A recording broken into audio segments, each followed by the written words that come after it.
Hello, hello, everyone, and welcome to yet another round of the 90% NMG Metroid Dread tournament. We have some exceptional runners here today. EODTex on the left, 3andThree on the right. We'll be getting started here in just a moment. My name is Devilor. I am joined here today by Swerve. Hey, Devilor. Hello. Yeah, I'm pretty excited. We were talking a little bit about this in our pre-race room, about how this should be a nice, exciting race here. We got 3andThree versus EODTex. They are the 15th and 18th seed, respectively, in this kind of upper bracket of the tournament. There's kind of divided into two brackets, and this is the upper one. And so the winner here will get the honor of going on and facing the number 2 seed Arc Candy, and the loser will be moving down to the loser bracket. And yeah, like I said, seeds 15 and 18 with qualifying times of 1:18:48 for EODTex. And I'm not sure if 3andThree is on here. 1:16:05 for 3andThree. So that's close enough to be anyone's race here. Yeah, definitely. We saw some really, really good play from both of these runners throughout the qualifiers as well. And then this is the first round of the upper bracket of the, I believe this is the Mawkin bracket. Looks like we're about to get started. Here we go.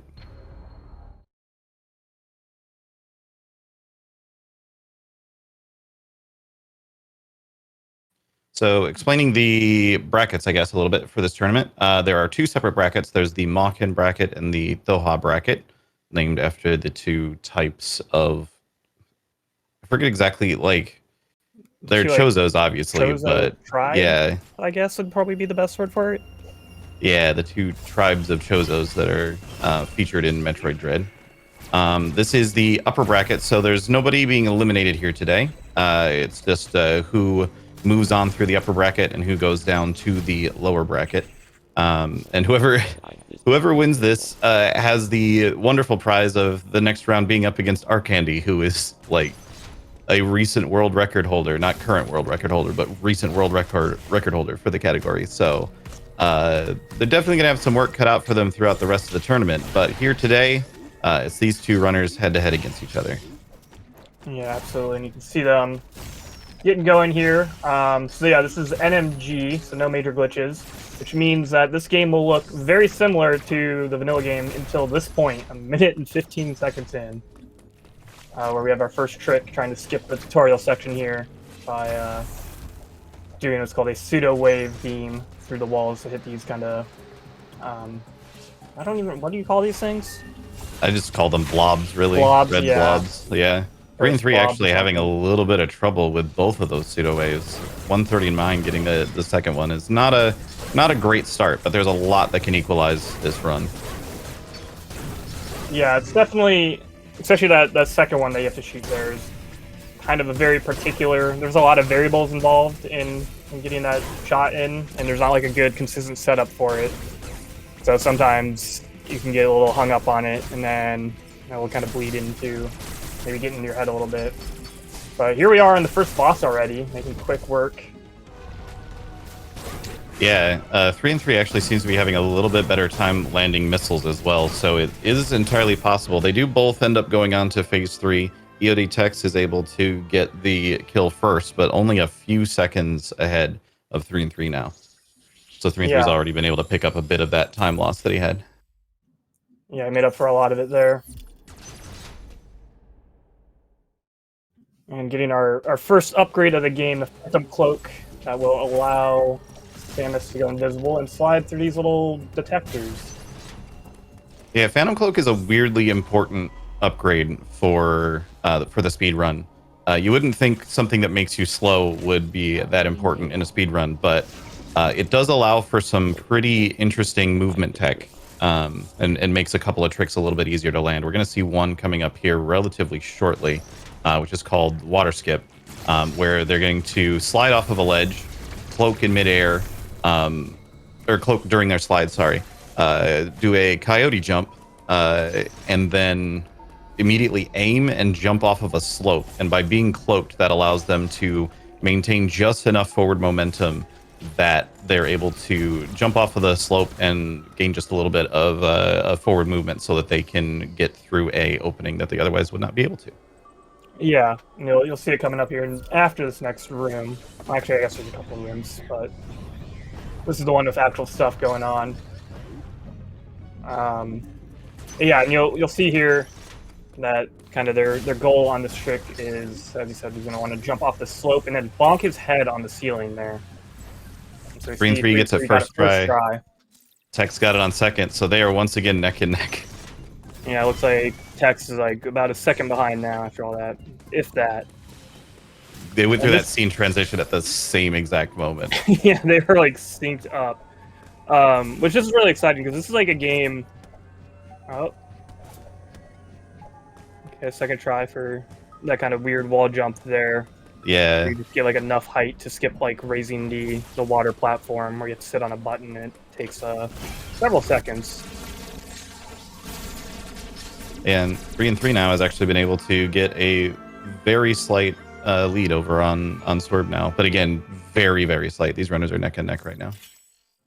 Yeah, that was like about a 4:35 grab for 3-3, and I think 4:37 for Tex. So we're working at about a 2-second difference. And this is a game where there's just all kinds of micro optimizations throughout it, like all of the way that they're moving. They want to try to keep Samus on the ground as much as possible, at least early on. Kind of the rules for how you move through the game will change as you collect more upgrades. So Tex actually skipped that first energy tank, whereas 3-3 picked it up. So Tex is now slightly ahead again in terms of timing, but that is a risky play because it means he's now just going to have less room to make errors as time goes forward. Yeah, absolutely. Which we are, racing on rookie mode, where you get more drops, bosses do less damage. So kind of skipping that energy tank isn't as maybe severe as it would be in like a normal or hard mode, but coming up in the next area, I'm expecting both of these runners will be doing a hell run, and that's where kind of that extra energy tank can really make a big difference. Yeah, I'm trying to remember. I think Tex might actually just skip that hell run, which makes this a lot safer. There are a couple of damage boosts that he'll want the health for as well, but it should be fine for him. They're both very good runners, obviously, so don't have to worry too much about it. But it is just that little bit of extra risk, and it's the sort of thing that allows these very, very slight differences in terms of timing.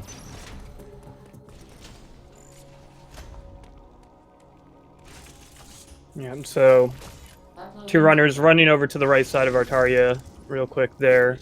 Open up this thermal vent. Now we're heading back over to the left here to kind of face off with the first Emmy. Yeah, there's going to be a skip coming up in a moment that's very similar to a jump that you saw a little bit earlier right after the water skip. This is called Maga Skip. Tex struggling with it a little bit. 3-3 gets it, I believe, first try. Second try for Tex. So they're just back and forth swapping around like this. Oh no, Tex actually had a little trouble getting through the cutscene quickly. So a little bit more of a time loss there. About 2 seconds behind 3-3 right now entering this room. Yeah, just continuing to be neck and neck. You'll love to see it. And now we have them facing off against the first central unit here. Basically just blasting them with missiles. And so now we're going to see them go for a pretty scary quick kill on this white Emmy. They need their movement through this section to be pretty much perfect. And I believe 3-3 may have accidentally got a false shot off there, so he's going to have to jump over the Emmy's head and finish him on the other side. Tex also having to do the same. Yeah, that was real close for Tex. Ooh, okay, yeah. They've both got their first Emmy down. This is going to net them the spider magnet upgrade, allowing them to cling to magnetic walls. And we're going to use that to climb out of Artaria and move on into Cataris. About a 3.5, 4 second lead for 3-3 right now, which is nothing in the grand scheme of this overall run. Oh, absolutely. Like I mentioned, there's all kinds of like micro optimizations throughout the run where they can gain and lose the lead. And not to mention a few rather tough tricks coming up later that can really make or break a race for either of these runners. Definitely. Also, it's worth pointing out, as I'm going to say this name wrong, Namen said in chat just a second ago, but Tex is actually the current world record holder for the minimal items category on hard difficulty. So him not picking up that E-Tank makes a ton of sense. He will have had a lot of experience just keeping himself alive. Interesting, 3-3 actually going for the slow route through this room, not opting to go for the damage boost, which we're seeing Tex grab now. And Tex nails it, and just there we go. Now it's back to basically tied.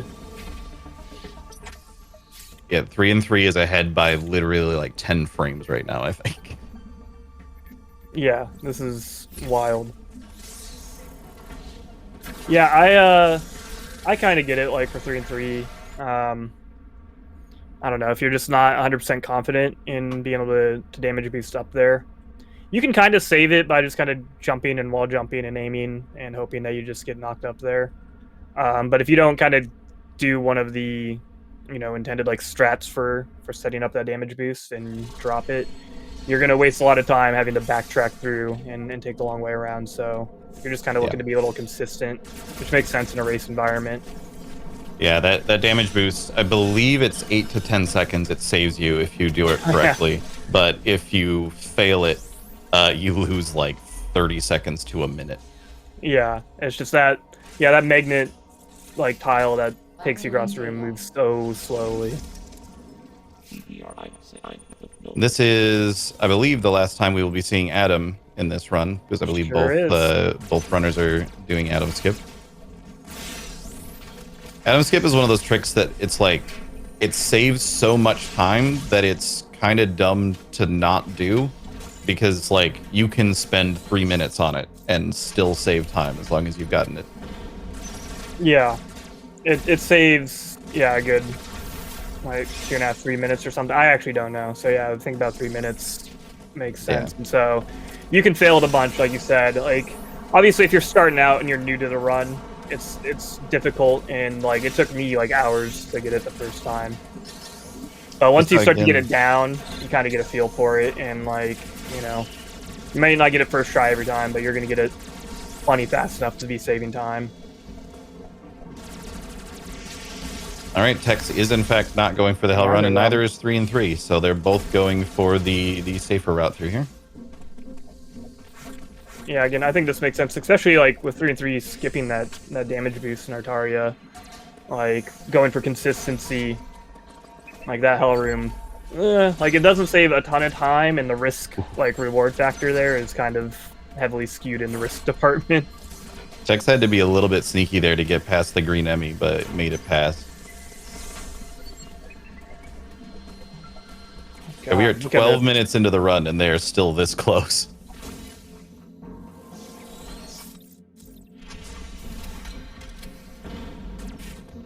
All right, let's see how they do with Emmys through here. Ooh, 3-3 accidentally grabbing onto that ledge. Looks like they both got good Emmy spawns, though.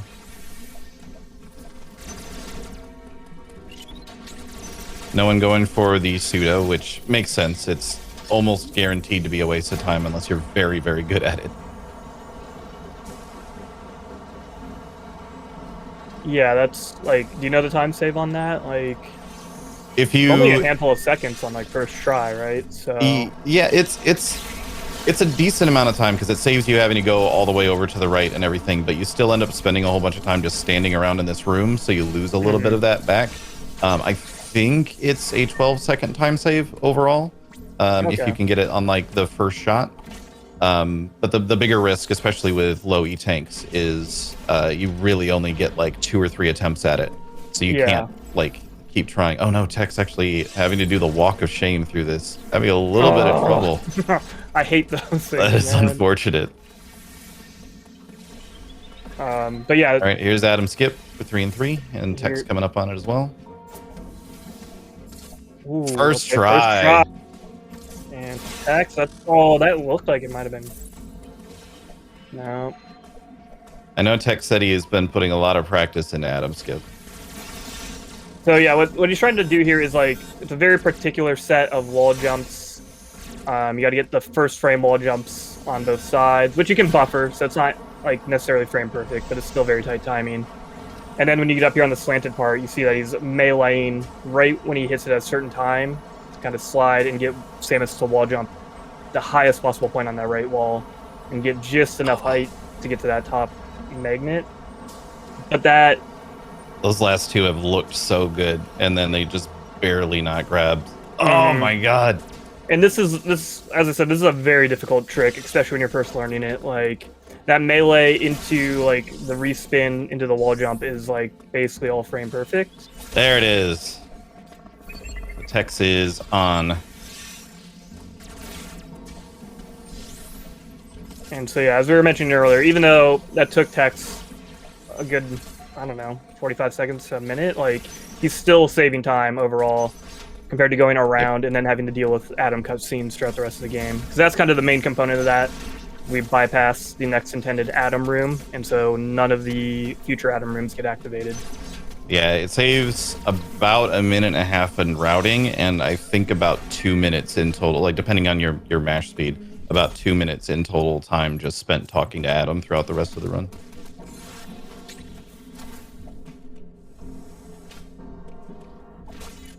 So 3-3 now is a fair bit ahead by getting that first try Adam Skip, but this race is still very, very far from over. There are a lot of things that can happen throughout the rest of the run, especially as I believe both of these runners are going for the screw attack short boost route. And that's another trick that, much like Adam Skip, you can either get it like right away, or you can spend 5 minutes on it. Yeah. Okay. Yeah, I was wondering if you knew. I remember Tex kind of talking about practicing it, and I know like in the qualifiers kind of went both routes, so I wasn't really sure which way. Yeah, we were gonna go here. I'm not 100% sure either, because, like I say, or like you just said, like they've been doing both routes, so it could be the case that it's also possible that one runner decides to go screw attack short boost, the other runner doesn't. And if the runner who doesn't go SASB struggles with it, or does go SASB struggles with it, then they can just lose enough time that the old route ends up being faster. So Yeah. we will know after Kraid which direction they're headed. Yeah, and I guess we'll kind of expand on that a little bit more if and when we get there. Yeah. But now we got 3-3 moving on into Dairon, doing a little detour over here. Go grab the wide beam before we go back and clear out Cataris and Kraid. Yeah, there are, I believe at least, ways to skip wide beam, but they end up being slower than just going over here and getting it. So we take this little quick detour, head over, pick up wide beam, and head back over.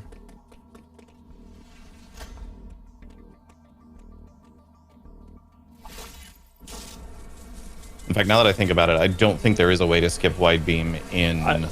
Yeah, I NMG, think it can be skipped in unrestricted, but yeah, that makes sense. Being able to like where you can actually go through floors and stuff. yeah. But yeah, I was like, I don't know. There's some wide blocks that might be in your way here in NMG. Yeah, I remember ages ago there was a whole bunch of like research being done into like, okay, how do you get through this section without wide beam? How do you do this pseudo wave without wide beam and stuff like that? So I know it can be, you can get to the late game without wide beam, but it's not something anyone does. Yeah, I mean, also just like in terms of like damage output for bosses, you're gonna be losing time there too, and so on. We got 3-3. He'd already picked up the wide beam. He's basically retracing his steps to, like I said, head back to Cataris. And he's just now getting back to the transport out of here. And So far, Tex is about to go grab the wide beam. So far, all of the wide beam blocks, which are called Pedros also for some reason that I don't really know why. But so far, all of those have been kind to 3-3. They can be really, really finicky to actually land the shots on them. But so far, he's got one more wide beam block coming up. But so far, he's 3 out of 4, getting them on the first shot. Which isn't like a particularly major thing. It's more just that he hasn't had the annoyance of having to deal with it. We'll see how Tex does through here. First one's no problem. Yeah, like you said, they're just finicky. Like the hit detection on them is just like a little more precise than they probably should be or something. There's the last wide beam block for 3-3. And they'll be heading up in here to take on the second control room and then kill the green Emmy and get Morphball.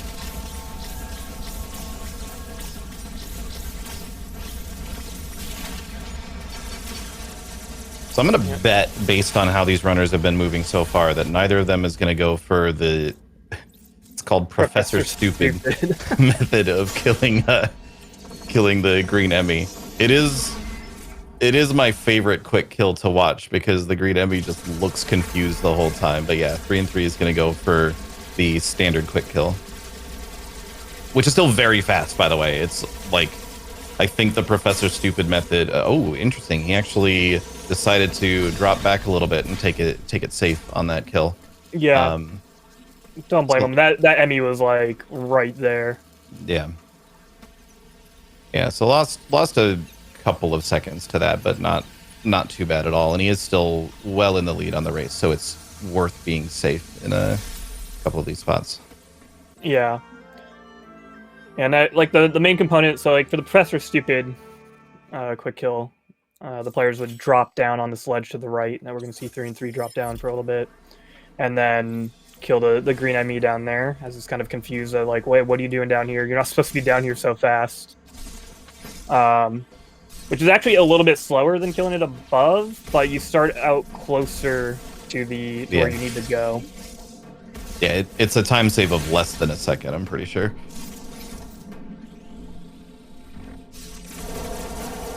Oh, looks like Tex is going for it. This is actually a very different setup. I haven't seen this one before. This is neat. I wonder if that was kind of like an improv. No, actually, I think I saw him talk about Tex talking about an alternate Professor Stupid kill that he did. So this must be it. Yeah, I haven't seen that before. Yeah, I mean, this will, as you said, kind of the point of the Professor Stupid method is that as you finish this cutscene, you're a bit further ahead, so you have less platforming that you need to do to get down here. So it will have saved him a little bit of time, possibly even more than the other method. It did kind of seem like he maybe wasn't sure if he wanted to come down here or do it up top at first, because he was kind of jumping over the top of it, but maybe that's part of the setup.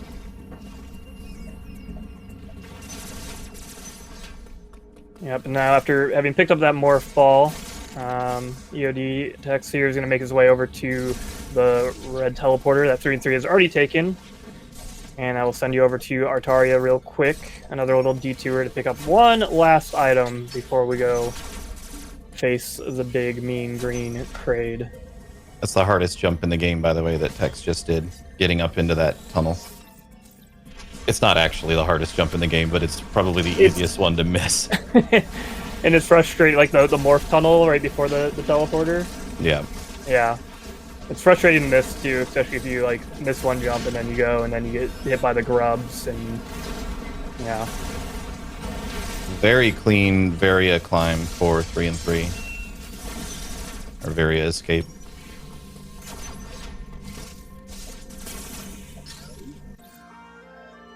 Alright.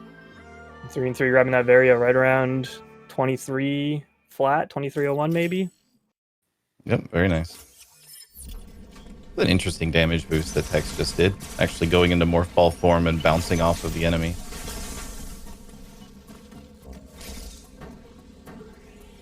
Both runners have avoided picking up the E part of shame.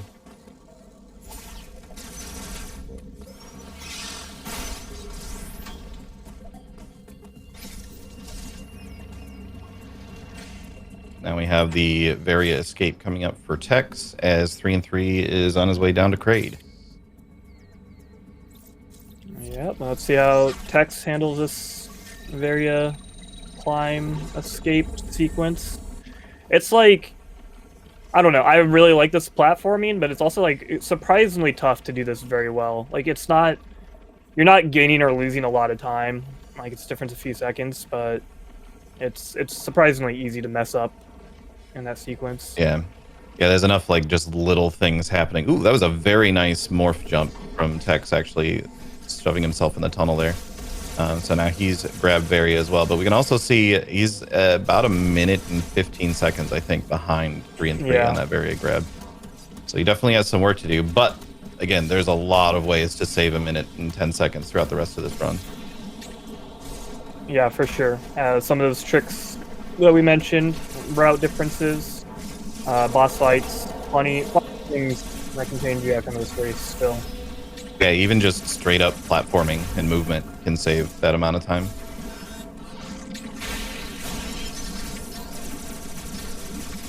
All right, 3-3 dropping down into Kraid.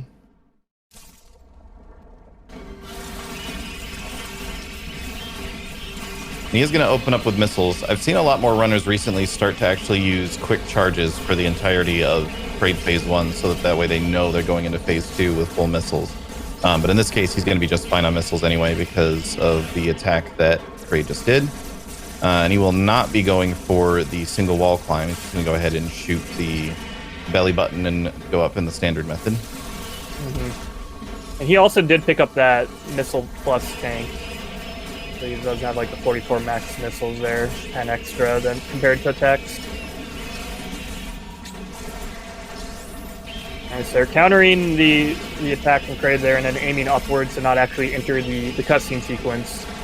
Because we got hit. Reduced damage. Ooh. So yeah, right there, that's an opportunity for Tex to potentially save some time on his Kraid fight. Yeah, 3-3 having to climb back up, and Tex just about to enter Kraid's room.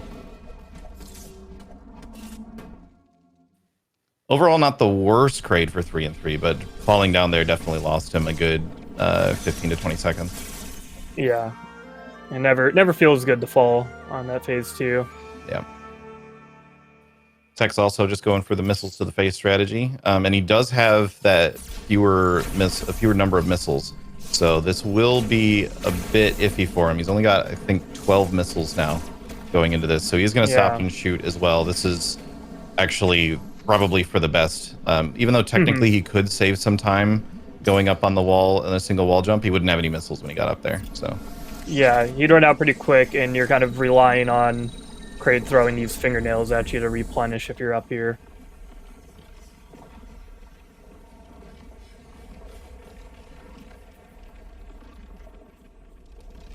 Kraid's actually being very polite to Tex there. That was a very good Kraid. Yeah, that was very good. Definitely saving some time on 3-3 in that Kraid fight there. And this is the point for 3-3 where in the next room we're going to find out what route he is going for. If he comes down here and goes left, it's short boost. If he goes right, it's early grapple. Short boost it is. Short boost. I'm kind of expecting Tex to do the same then. Yeah, I believe, like you said, Tex said that he had been practicing it a bunch, so I think you're right. Looks like 3-3 getting some nice Emmy positioning coming through this section. I actually had not seen that setup for that jump before, but that's very effective. Yeah, I think typically people do the morph wall jump, right? But yeah, you can do the coyote jump there.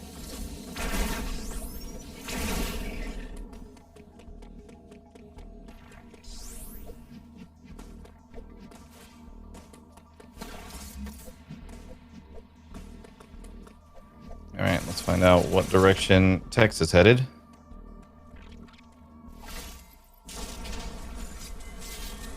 Oh. He's going early grapple. Okay. Well, that's going to make things interesting. So, I mean, we haven't talked too much about the difference, but yeah, 3-3 is going to go this route through. He's going to get bombs right here, and then he's going to head over to Berenia, get flash ship speed, all that good stuff. Come back and grab grapple, and then do this short boost tech to get to the screw attack. Whereas Tex is going to grab grapple, and then he's going to come over here and do the bombs and the stuff that 3-3 is doing right now. And then he'll make his way up over to Gavarin. Blah, blah, blah. He's going to go get space jump and then have to double back to go grab screw attack. Which is about another, like, 3.5 minutes slower, like, optimally. It's really going to come down to, like, the short boost screw attack route is very difficult. And you can lose all kinds of time, as Devilor mentioned, near the top of this race, so...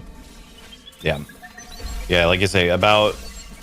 I think it is about 3.5 minutes that you save with the screw attack short boost route over the early grapple route, if you do it optimally first try. And in a race setting where you're just going with whatever time you get, it's a very, very difficult trick, that short boost. It's incredibly difficult. It requires like 6 or 7 frame perfect inputs and all sorts of nonsense and specific timings and everything. It's nuts. So 3-3 in the lead going for that. It could help widen his lead and cement a win for him, or it could come back to bite him. We'll see.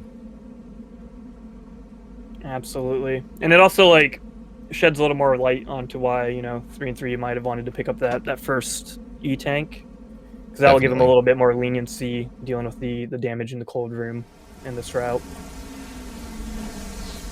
Definitely, yeah. It basically, having that extra E-tank gives a great degree of extra safety, because we'll be able to talk about it in more detail a little bit later, but part of that method involves just being in a cold room for a long period of time without gravity suit, so you're just taking constant damage. You're basically just have to do a few frame perfect inputs while getting damage in a cold room, so the pressure is high.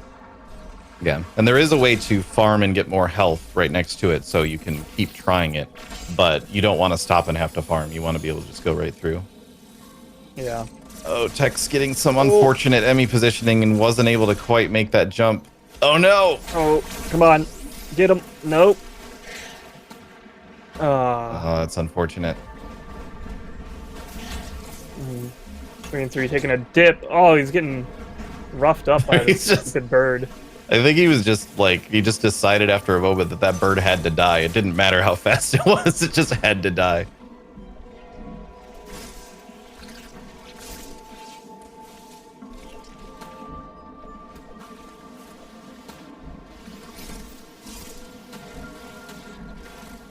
Alright, so now we got 3-3 coming up here on the flash shift. Another component of this route is that you basically have to backdoor your way into flash using this bomb jump strat here to stay in the air long enough to trick this pressure plate into opening the door. Oh. He had it, but wasn't able to get over to the right far enough. Yeah, and as you can see, this is a fairly difficult trick. Like, you have to have pretty strict and consistent timing. Oh, God. Yeah, like, infinite bomb jumps are already very difficult in Dread, but having to do it at an angle in a corner like this, where you're just bouncing back and forth, makes it even harder. Yeah, and you have to, so, in case you're wondering, like, oh, why doesn't he just mash bombs in the top right and stay over in the top corner where it seems a little bit easier? You have to kind of get over to the left a little bit. If you're just riding up against the door the entire time, it's not going to actually open. Yep. And he did make it through, but as we can see, it's red at the moment, which means he accidentally landed on the platform as he was going through. So now he's going to have to sit here and wait for a second for it to open as well, which is unfortunate. It's not a huge time loss. It's like 2 seconds, I think, but it's still just like, you're just staring at it, being like, no, I want to keep going. Why do I have to sit here and wait? Yeah, especially like right after you get the flash shift, which, as you can see here, is just a great go fast ability. having to like wait for a few seconds before you can play with your new toy. It's kind of just a slap in the face. Looks like he's not going for the pseudo waves in this room. He's going to come down and pop these blobs manually, which does mean he will most likely be doing a pretty tricky water bomb jump here in just a second as well. Yeah. It's kind of just a little more consistent. It's a little bit slower optimally, but just more consistent. Oh, and he's just gonna go around. Yeah, he had a little bit of trouble with the platforming getting back up, and it had been enough time that the water bomb jump was no longer needed, so he just went over to the left.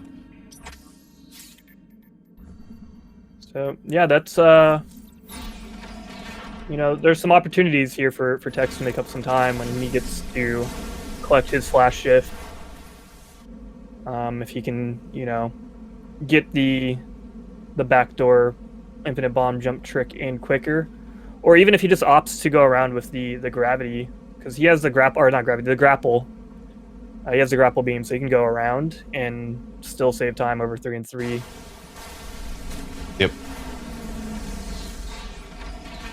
And yeah, like even right here, so 3-3 didn't have the grapple for that little shortcut there. That little cloak slide, by the way, that Tex just did upon entering that room is to prevent that enemy that's at the top that shoots the beam. If you do that little cloak slide, it waits just a second longer to shoot its beam. That was a nice little trick hopping over that thing. No. A little bit of difficulty with the platforming there for Tex also, but yeah, he's getting through it. And again, the grapple kind of helping right there too. So he saved some time in that room over 3-3. 3-3 had to climb up and climb across, whereas Tex can just kind of grapple his way up.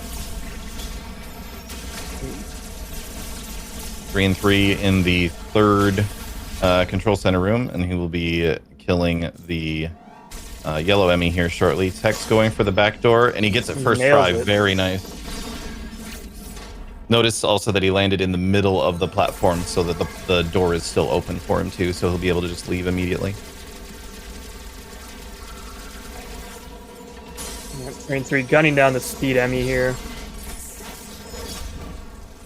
And so that's going to be right around like a 36 flat or so pickup for the speed booster. Or more like probably like 36 when he actually gets control back.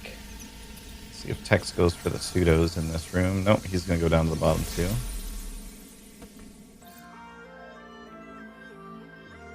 Yeah, as Deviler's hinting at, you can shoot these blobs from above using a pseudo wave beam through the wall. But it doesn't save a ton of time especially if you're not quick enough. Saw a very, very fancy water bomb jump setup there for Tex. He actually primed it while he was all the way down to the bottom, breaking the blobs, and was able to get up very quickly, just sort of melee the enemy out of the way, and get a first try water bomb jump, which is very nice. 3-3 nice. Picking up that energy tank. That will probably be the last energy tank that he picks up through the run. Yeah, almost certainly. So now he's got his other go fast toy, the speed booster here. And so this is where we'll see kind of the primary route divergence between these two runners. 3-3 is gonna head on down here, and he's gonna go straight for that screw attack.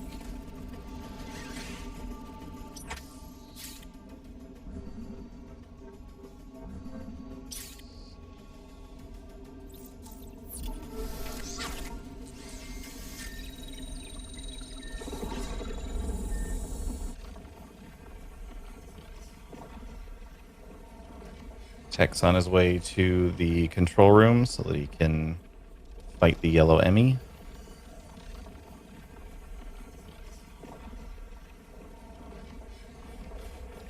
Yep, just gotta gun down this control unit with the missiles, take off that armor, and then light it up with the beam.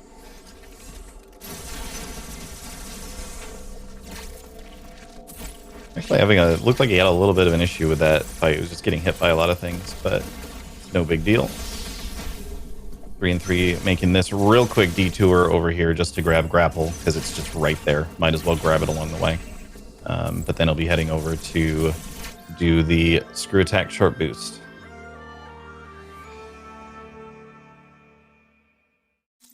Nice clean kill from Tex on the yellow Emmy, and it's also worth noting that where he killed it, he actually let it get it a little bit closer to him, so he will be starting at a lower position than he would have if he had killed it as quickly as possible.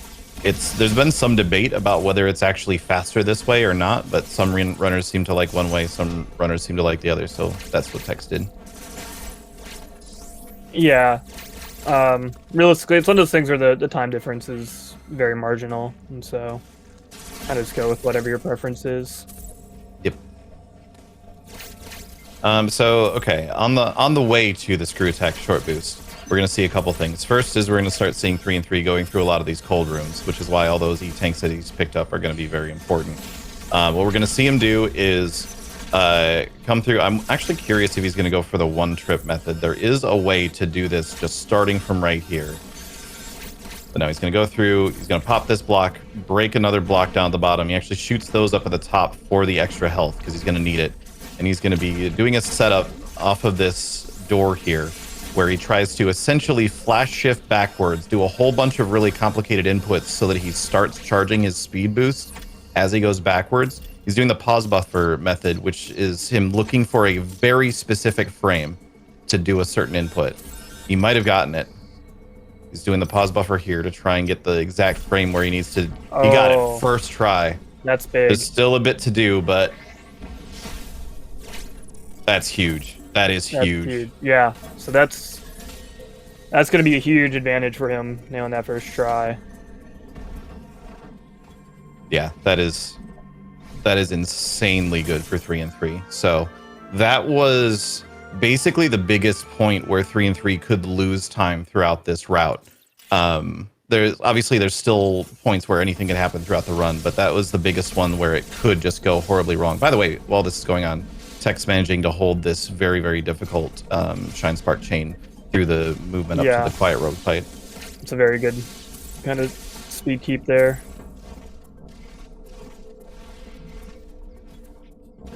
And he got the quick damage boost. Not the fastest possible, but he got a quick damage boost off of the robot as well, so he was able to get a pretty quick kill on that fight. Yeah, two quick Shine Sparks taking down that Robo. So it'll be nice actually when 3-3 gets there. He'll have the screw attack, so he'll be able to just jump into him and watch him die. Yep. And then the cool part of this short boost route is I love this movement right here on the speed booster. Yeah. It is technically possible. I think it requires some jumping that makes it slower, but it is technically possible to actually land in that door with that corner, that angled Shine Spark. Oh.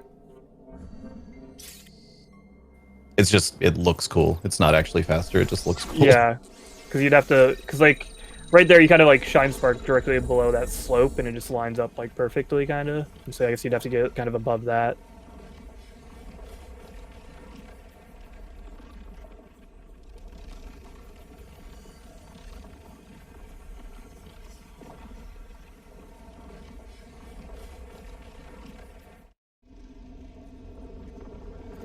So yeah, Tex there, having made his little detour into Ferenia, fighting the Chozo Robo, opening up another kind of path in Berenia, so now he's making his way over there.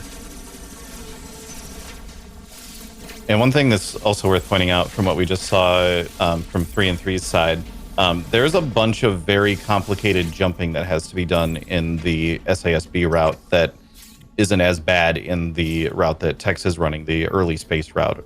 Because Tex is going to end up with space jump pretty early on in his overall run. Well, I guess I shouldn't say early on. The run's more than halfway done already. Mm-hmm. But relative to relatively early, yeah. We'll either get that, or you can also just actually get the spin boost, I think it's called. Yeah. Or like, yeah. Yeah, with the SASB route, some people do just pick up spin boost and skip space entirely.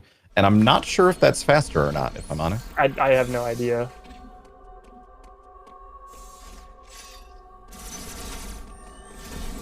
Okay, and a cool speed keep through this Berenia room on Tex's side there. Yeah, 3-3 about to go into the Quiet Robe encounter. And you may have thought you were watching a Metroid Dread speedrun, but no, this is another recently released game. This is now Sonic the Hedgehog. Yeah, okay, that just even faster than Tex took it out. That screw attack just rips him apart. Tech's getting that climb very cleanly. That is a very difficult thing to do. That's I always just cloak through that room because that room's a nightmare. Yeah, same. Like I can't emphasize how, like, if you can get through there like that, it's all good and dandy. But man, one of those guys snipes you and knocks you down. It's just recovering from it can be really painful. I love how they keep ending up in places where they have the same load screen just in reverse. Yeah, there's a lot of elevators and trams in this game. Was that actually even the same elevator? No, I don't think it was.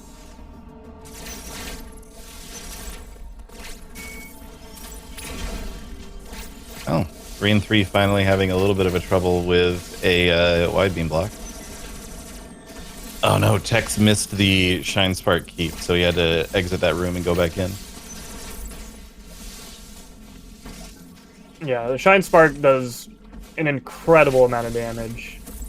And like if you don't get it on this guy, you're just gonna be like you're gonna be it takes forever, very yeah. sad.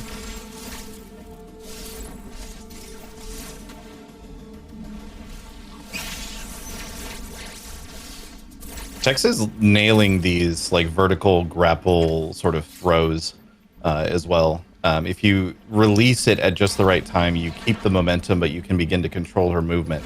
So you can like get around some corners and stuff with extra speed. Yeah, just another kind of minor optimization you can make in your run. Just all kinds of there's just like so much nuance to the movement Samus can do in this game. Tex picking up Super Missile. I believe he'll be able to get back out before the door closes. Yep.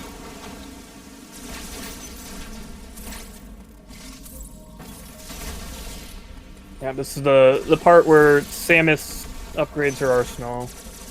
And get these super missiles, use that to go over there and get the plasma beam to upgrade her beam, and then upgrade the missiles again with ice missiles. 3 going through that same speed boost section that we saw Tex going through before. I'll point out a lot of runners will try and do a speed keep and a Shine Spark in ball form through that last room. 3 actually didn't. He just went ahead and used Flash Shift. Done optimally, the Flash Shift method is actually slightly faster by just a few frames, as opposed to using the Shine Spark method. Yeah, it's just you can either kind of flash twice coming out of the morph tunnel, which requires like very specific timing to not get beamed, or you can kind of run forward a little bit like 3 did first there, to get around that guy. The ball spark is just kind of easier because you just kind of shoot through that entire room and you don't have to worry about the laser enemy. Yep. And it is a difference of, I'm pretty sure it's like 4 or 5 frames. It's yeah, not, I'd say literally frames. Yeah. So it's one where it's definitely worth the safer method as opposed to the technically faster method.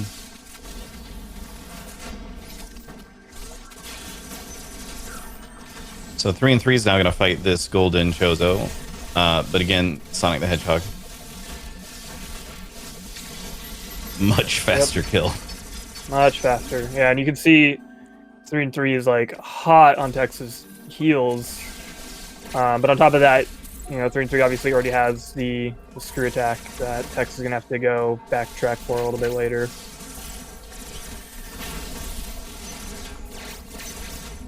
Tex just missing that Shine Star there. Yeah, it's not the end of the world because it's just used to kill that eye door thing, but it is still like a second or two. Yeah, I mean, it's still cool just taking the speed booster up there. It just kind of, he like kind of like hesitated against the wall for a second there because he's like, oh, whoops. Oh. Oh no. That was the scariest part of the run so far.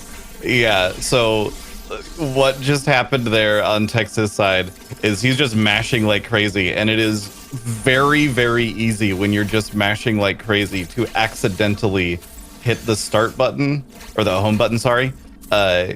Go to that screen, and the buttons that you happen to be mashing at that moment in time can accidentally cause you to just close the game.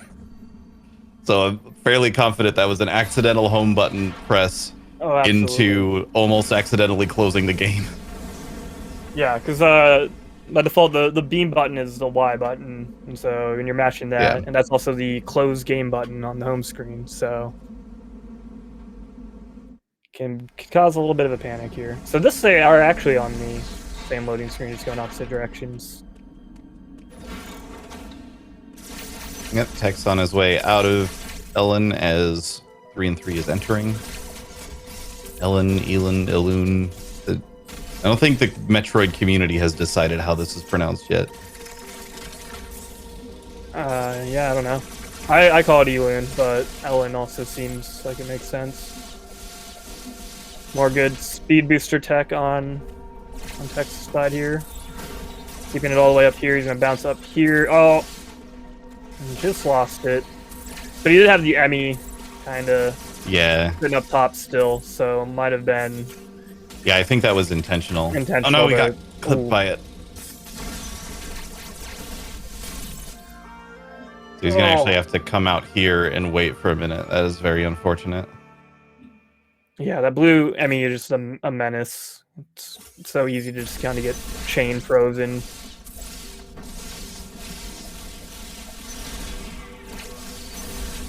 Nice water bomb jump from Tex. Yeah, this room I hate for the reason that Tex is currently experiencing.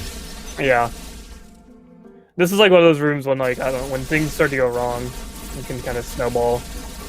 Yeah, let's see if Blue Emmy is going to cooperate at the bottom for him. Looks like it.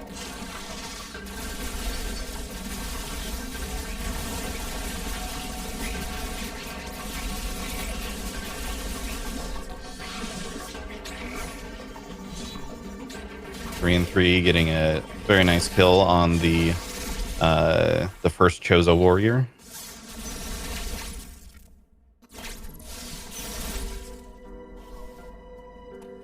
And both runners did skip that E-tank on the way out of Ellen. Which is not surprising at all, just worth noting. And there's a blue Emmy kill for Tex. Gonna pick up the ice missiles here and then go off and pick up that space jump.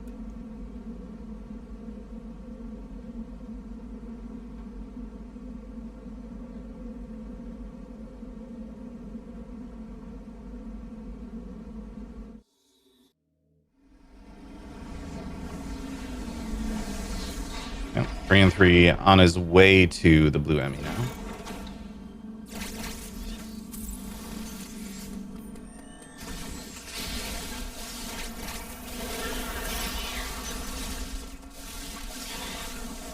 So 3-3 not getting the speed booster through all of these rooms. He's going to try and keep it through here, but actually lost it on that jump. That was actually strange.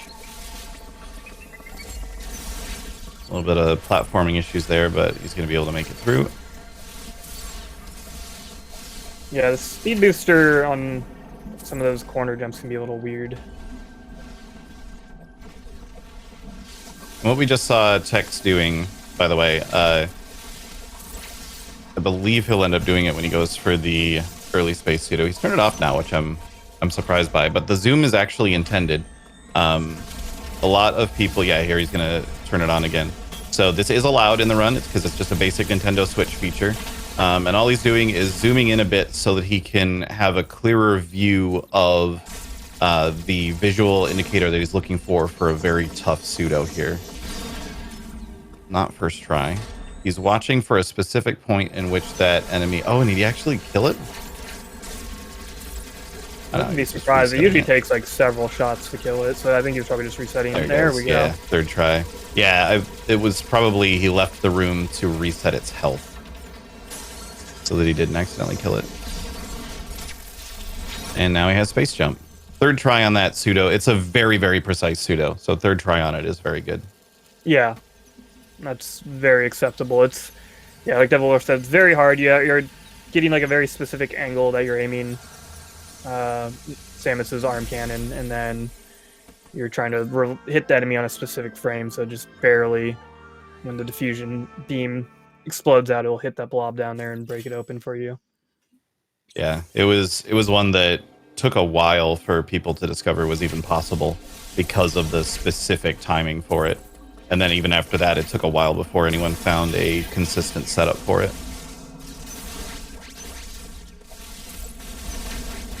Yeah, and that was the bane of runs before. Before several other banes of the runs were found.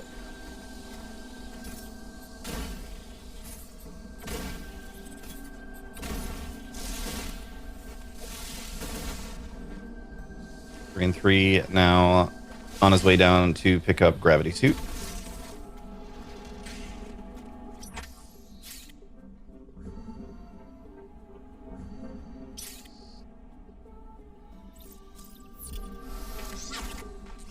Yeah, that's the zoom for that space pseudo is interesting. I hadn't. Well, I only recently started, coming back to this game for this tournament, so I wasn't even aware of that. Not only like as a strat, but I didn't even know that was a Switch feature. So I learned something new this race. Yeah, the first time I saw it was in a run that I was verifying for the SRC leaderboard, and I also didn't know that it was a basic Switch feature. So I was like, talking to the other verifiers, like, is this an emulator? What's going on here? Yeah. ThreeandThree working through this speed keep section. Very nice.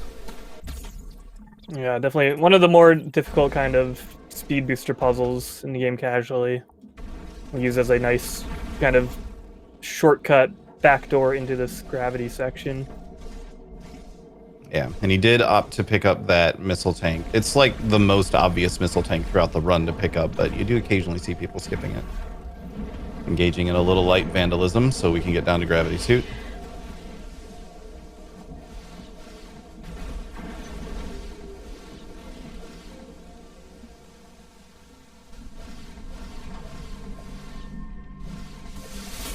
Meanwhile, Tex is now on his way over to pick up Screw Attack, and he's going to use a very different method to get it that involves space jump in a way that just kind of messes with the water physics and allows him to actually get out of the water by sort of bouncing along the top of it and bouncing off of a corner at the same time.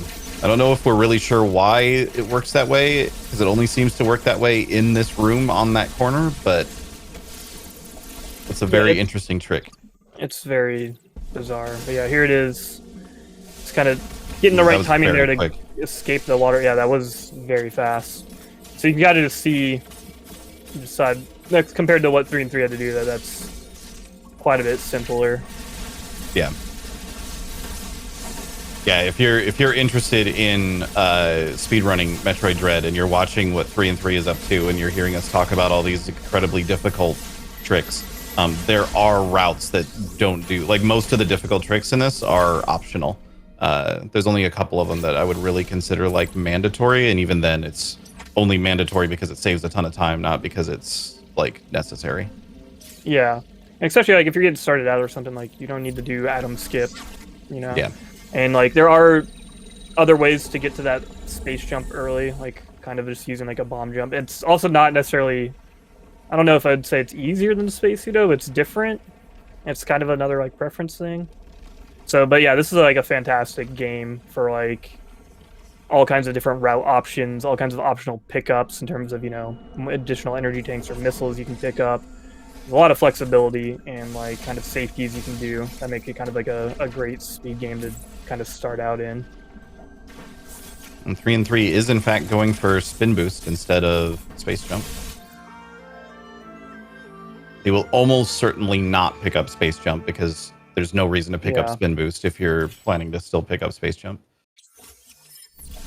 Yeah, the Space Jump just makes this power-up obsolete. Yeah. It is interesting. Like, it does mean that there's a couple of weird routing methods he'll have to do a little bit later on, especially on the lead up to the purple Emmy encounter. And also, there's some specific things he's going to have to do in the escape section because he doesn't have Space Jump. Now the Golzuna fight, which is my least favorite encounter in the whole speedrun. Yeah, I would kind of agree with you, but mostly just because I'm like bad at it. Yeah, that's why I think it's a really cool favorite. boss fight, but yeah. Unfortunately, 3-3 missing the final speed keep there, or sorry, the final shine spark. So he's gonna have to finish off Golzuna the old-fashioned way with missiles. Yeah, and that happens. Like getting the first shine spark on him is pretty easy, but that second one is a lot trickier. Like ideally, if you get both of them, you'll go straight to that core X phase of the fight, and it's a super quick fight. But having the gun down with the ice missiles isn't a terrible time loss either. But it is an opportunity for Tex to make up some time, which I don't know. Like this is kind of just the difference between the routes showing here. We now see Tex is gonna go get his gravity suit, and then he's gonna come back here to Gavron and fight Golzuna, and kind of will just be following in 3-3's heels at this point. Yeah, we're getting close to. I don't think we're quite there yet, but we're getting close to the point where the routes kind of start to converge again, and then at that point we'll have a better sense of exactly where each runner is in terms of overall time.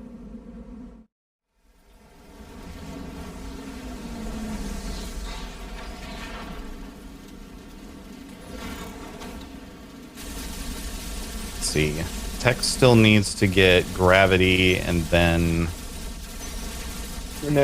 he'll be getting crossed, and he'll be right where 3-3 is. I think they basically converged since 3-3 already got that spin boost instead of going for the space jump. That'd be kind of like the last remaining thing. Yeah, so there won't be a detour for space jump for 3-3. Not that it's a big detour either way, but.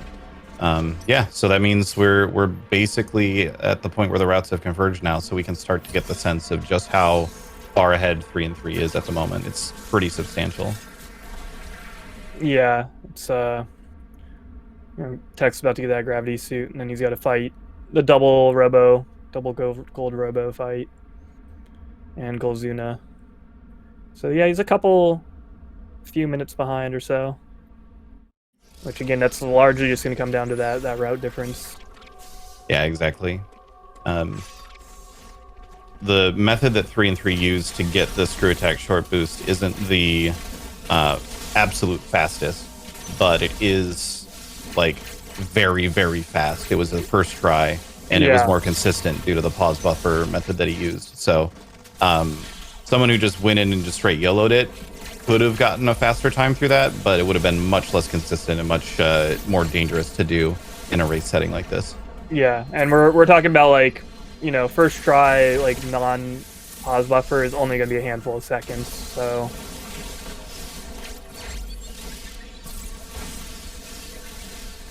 Tex finishing up that double robo fight. It was a very, very clean double robo fight from Tex. Yeah, we got 3-3 making his way through this little corner of Ferenia.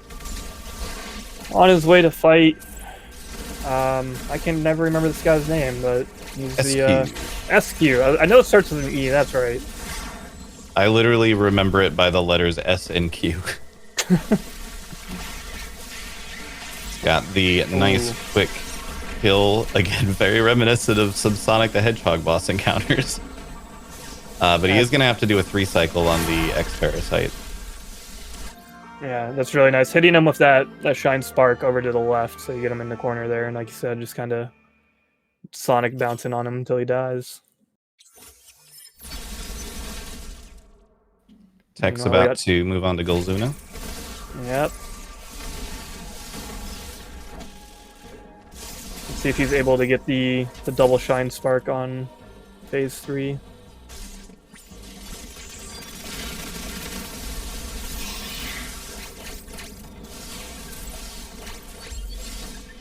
He might have, yeah, just barely missed the damage boost setup for the final shine spark. So he's gonna have the same issue that 3 and 3 did. He's also got to be very careful here because Golzuna can do a lot of damage with some of these attacks.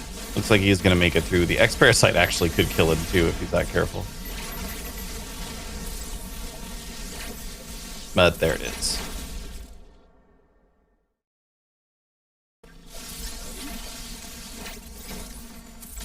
3 now on his way over towards the point where he'll be taking on the Wave Emmy.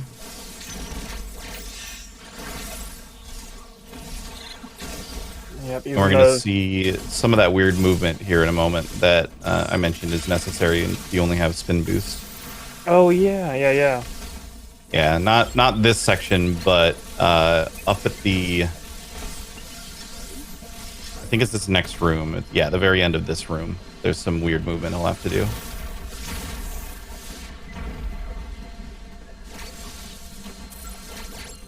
And he nails it.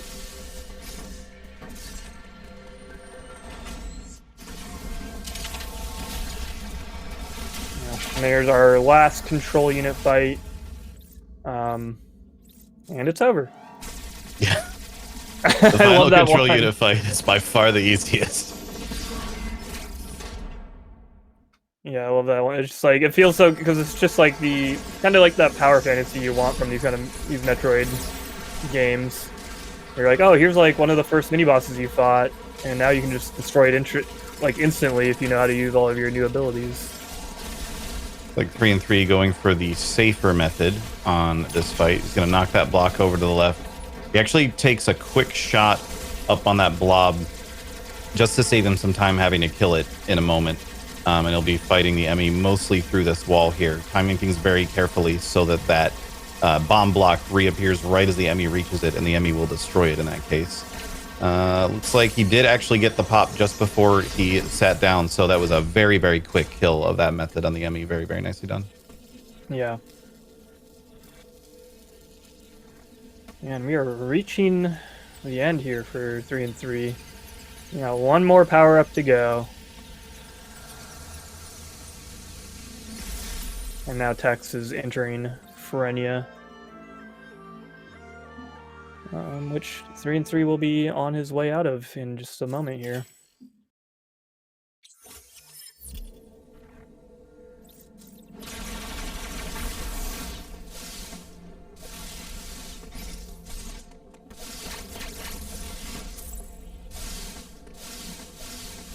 Tex actually went for what I call the YOLO Shine Spark to get through there, which is just basically going, well, I hope the Emmy isn't in the way by the time I get through where he is.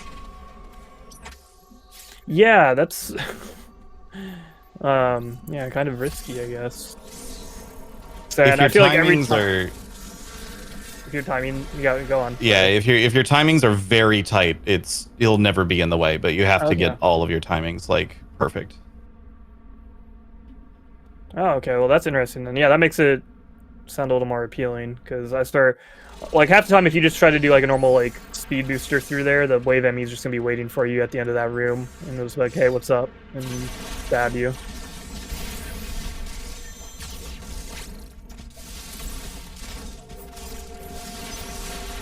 Tex with the SQ quick kill. Oh yeah. He might get a 2 cycle on this too. Ah, just barely. Must not have gotten enough damage on it. Alright, now we got 3 and 3 entering this Chozo Warrior fight. This time he's got a shield.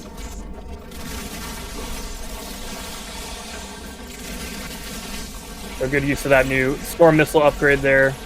Kind of building up the lock-ons while he's got the shield up, get through that first phase. And then peppering him with wave beam shots.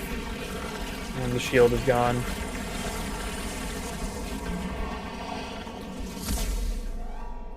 Yeah, that was a trick that was actually discovered, or that method was actually discovered, partially due to people trying to figure out just how much of an advantage turbo could potentially give over other kill methods. Because up until that point, the way that that kill was done was just by smashing your wave beam, like every other Chozo warrior fight that you come across so far.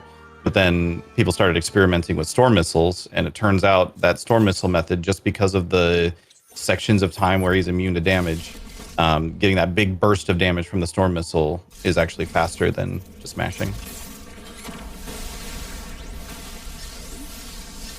Yeah, it's like one of those things that, you know, like you said, it kind of took a little bit longer for people to discover than you would think. Because like once you see it in action, you're like, oh yeah, this kind of makes perfect sense.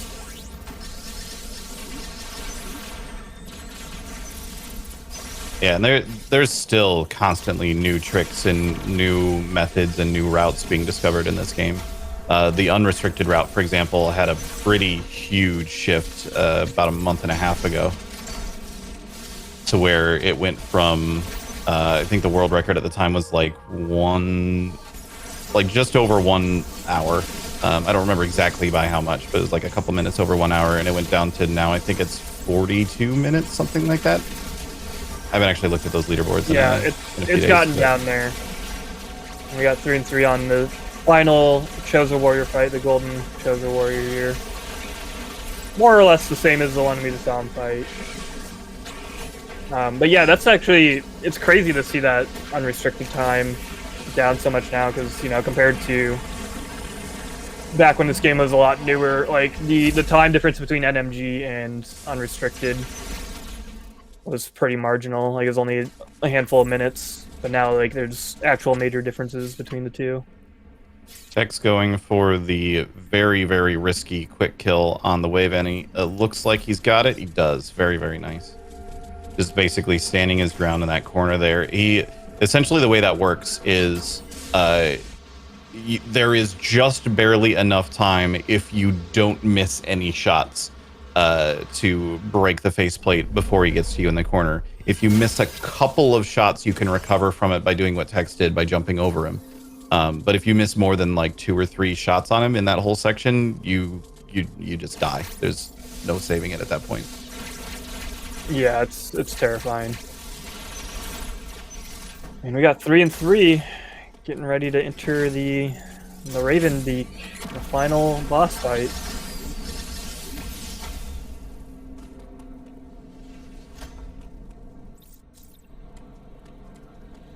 It's also interesting, the difference in approach on those on that wave Emmy between the two runners, just because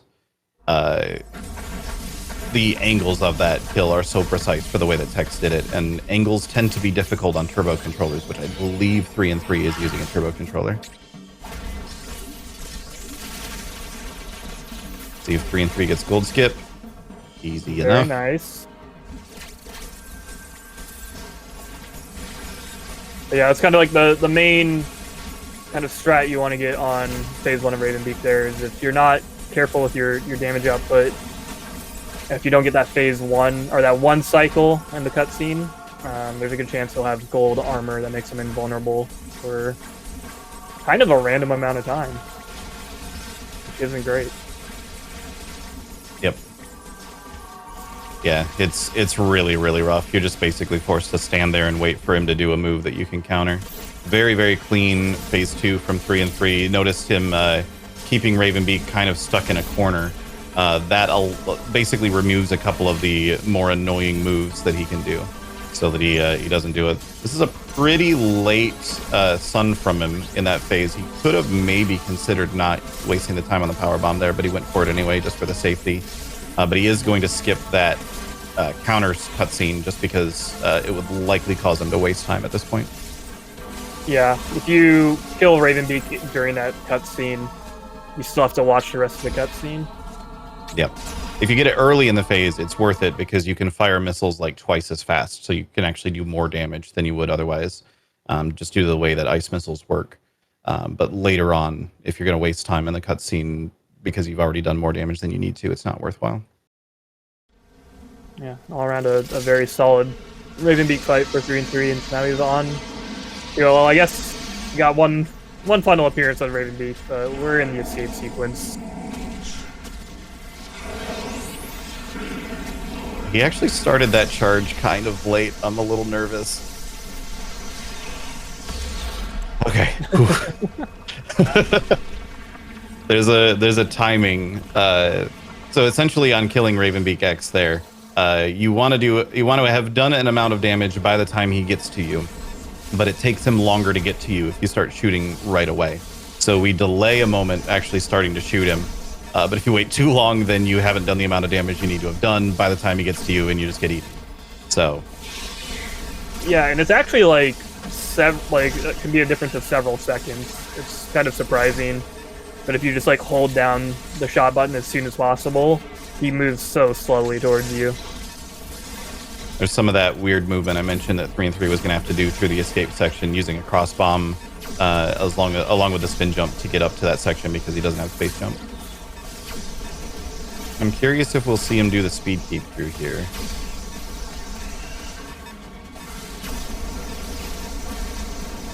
Nope, he's just going straight for it. There's going to be another little bit of strange movement here. Oh, never mind. No, he was able to just use the wall jump. And he's going to get... Okay, yeah, a little jump into the Shine Spark there. You want to avoid Shine Sparking on the ground there to avoid like a little cinematic cutscene. Oh no! 3-3 accidentally losing his Shine Spark.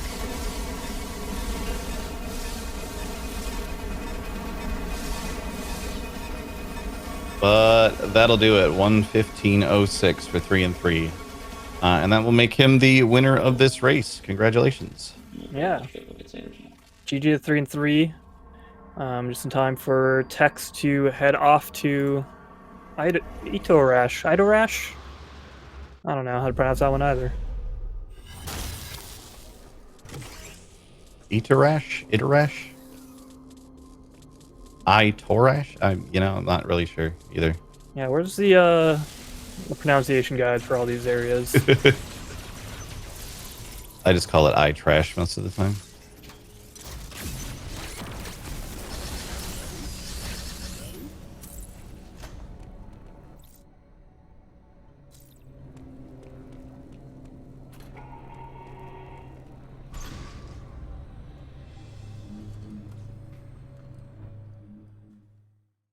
All right, here's Ravenbeak for Tex. Okay, nice. Very quick into this. Got a single lock, but does still get the gold skip. Very nice. Yeah, that was a very, very fast phase one. Yep. And much like with 3-3, Tex is going to keep Ravenbeak sort of locked in this corner so he can just sit here and spam missiles like crazy. It prevents him from doing this annoying move where he like goes up and down, but also as a result means he's more likely to do the one where he just sits there. Yeah, like this right here is like the move you want to see him do. Because as you can see, you can just sit there and just pump missiles into him. Very nice. That's an early counter, so he is going to actually go ahead and use the cutscene. As you can see, he's pumping missiles very, very fast through this cutscene. Much faster than you can do it outside the cutscene.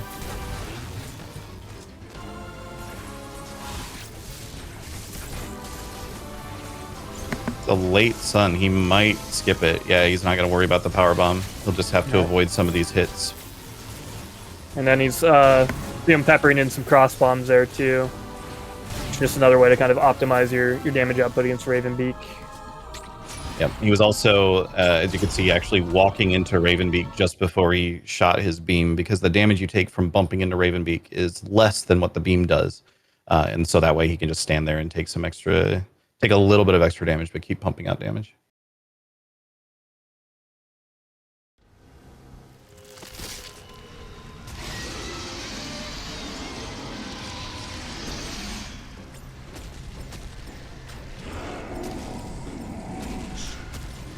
Alright, now we got Ravenbeak X one more time. Giving him the big heck you laser to the face.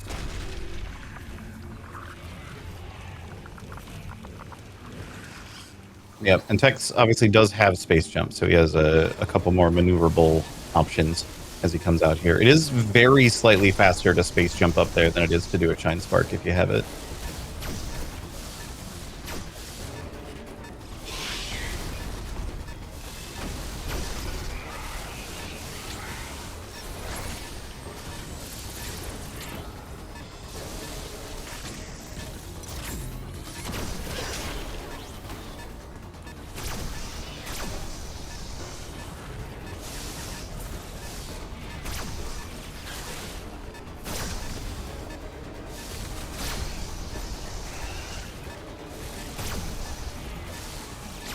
Looks like Tex is going for the Shine Spark through here. Going for the speed keep. Oh, he accidentally bumped into the wall, so he didn't quite get the full speed keep, but he still did get some extra speed through there.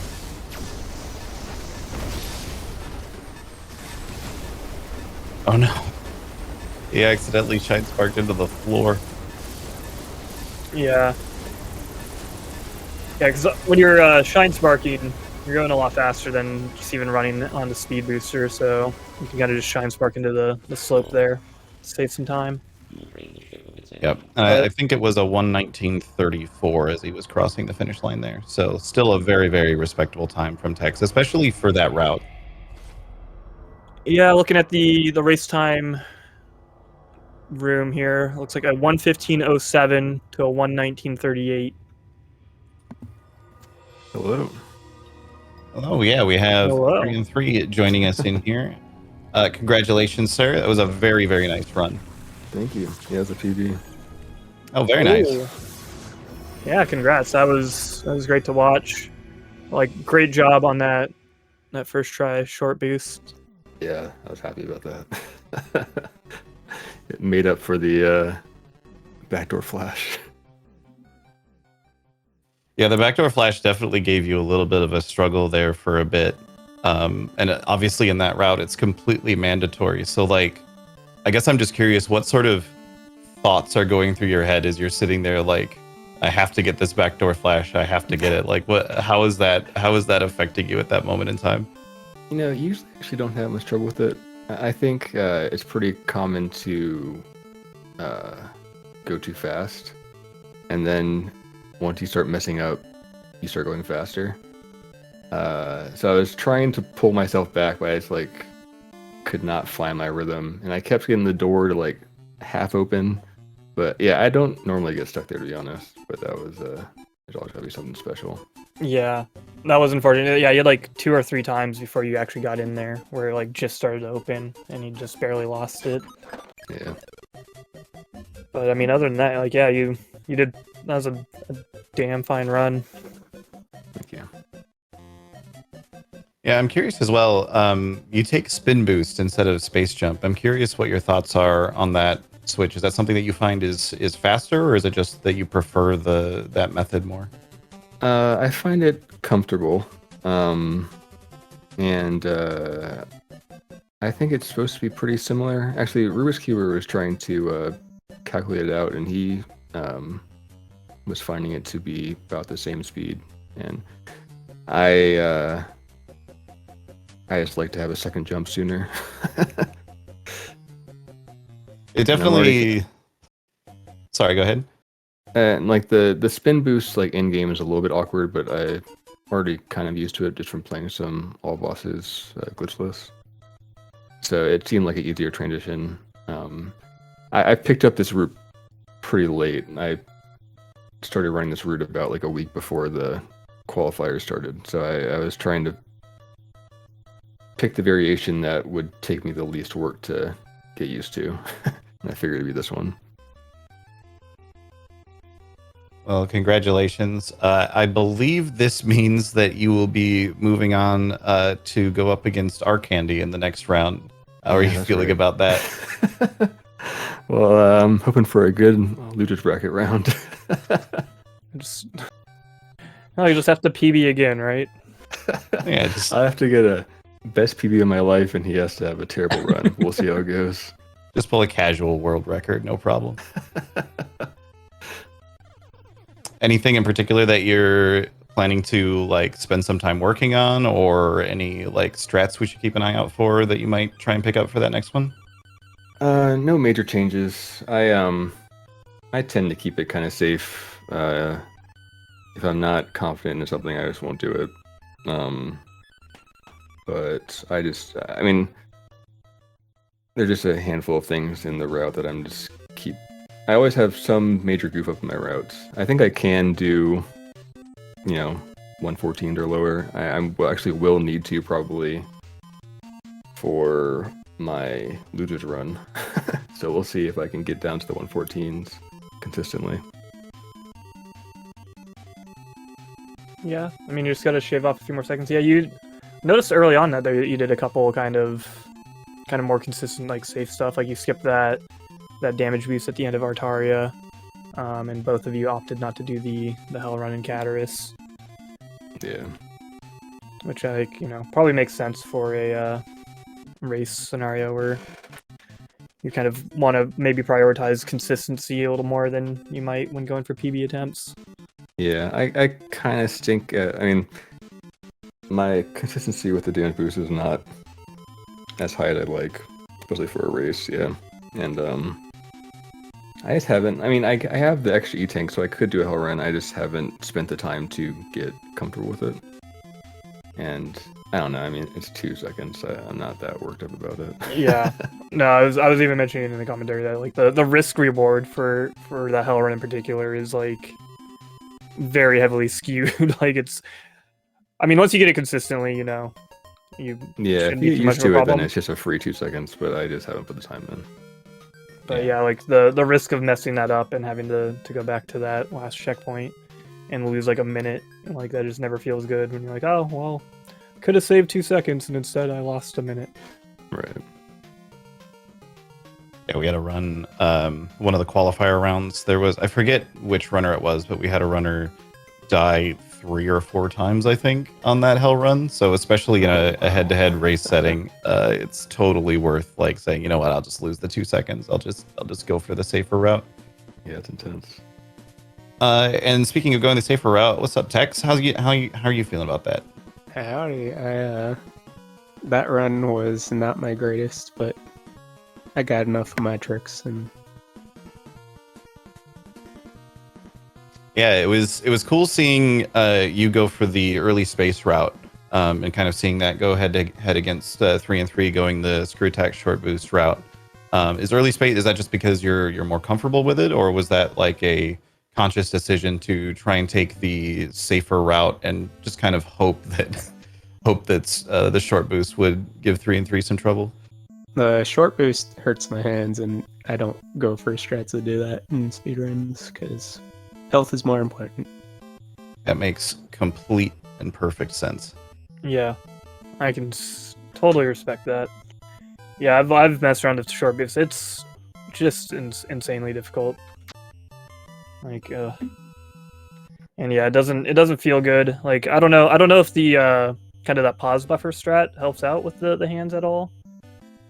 It kind of does, but still. Because I'm kind of assuming that, like, you use, like, what do you use, like, turbo pausing to buffer that? No, I do. I just kind of roll my fingers on B and then start whatever the start button is on the Wii or Switch. Mm-hmm. The plus or whatever you want it. Yeah. Yeah, turbo wouldn't be fast enough to help you. Okay, that's interesting. Yeah. Okay, that's. So I tried that a little bit. I was like, man, I can't pause and unpause like nearly fast enough. So I guess I just got to work on my technique there. Yeah, it's it reduces the trick to mostly one technique, but those pauses take some work. Yeah. This discussion of pausing also reminds me of the point, I think it was the first Chozo Warrior text where you accidentally went to the home screen menu and nearly closed the game. Was that just the I'm mashing away and accidentally hit the home button method? Yeah, my method of mashing makes it so that when I'm shooting, I'm very liable to hit that home button. But that's not the first time it's happened. And I as soon as it happened, I recognized it immediately. I've done the same thing in so many of my own runs.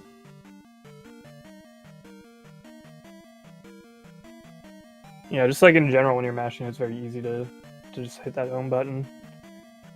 And like, particularly when you're fighting the Chozos and stuff.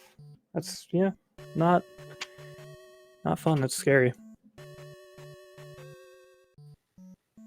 So, Tex, I believe this means that your next match will be between whoever the loser of Oopla versus Rubik's Cuber is. How do you feel about the matchup between those two runners, and is there a particular outcome that you're hoping for there? Well, I'm gonna lose to either one of them, so I'm not worried. I wouldn't count yourself out yet.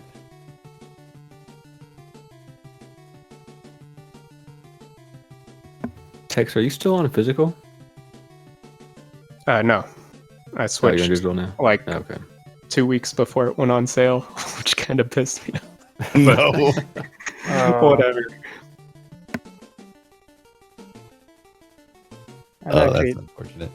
I'd kind of totally forgot about the time difference there between the physical and digital versions. It's substantial. Oh, it's it's like huge. 3+ minutes, I think. It's like 3.5 minutes with the space boost, the space pseudo route, somewhere around there. Yeah, it is a massive difference. So I think it would have become quite apparent if you were on physical through that route. We'd been like, why are all these load screens taking so long for text? But yeah, any other thoughts, questions, shout outs, anything else anyone wants to say before we wrap it up here and let you enjoy your evenings? I'm good. Thanks for watching. Just want to say good game. Yeah, good game. Awesome. Well, GG's to both runners. Both of your times are much better than mine, so it's still very, very good to see. And good luck through the rest of the tournament, and hope everyone is at least just having fun, if nothing else. Plenty of fun. Absolutely. This game feels just so good to play, so hopefully, you're having fun playing it, and hopefully everyone had fun watching it. And if you did, please remember to go ahead and give our runners here a follow. Just drop their Twitch channels in chat there. And go check them out and support them. Yep, and the next match, I believe, is pretty early tomorrow. It'll be at 11 a.m. And that'll be from the Thoha bracket. So keep an eye out for that. There's going to be all sorts of matches happening throughout the next couple of weeks as we move through these brackets. So there's pretty much constant Metroid Dread available for your viewing pleasure over the next couple of weeks. So keep an eye out for that, everyone following along. All right.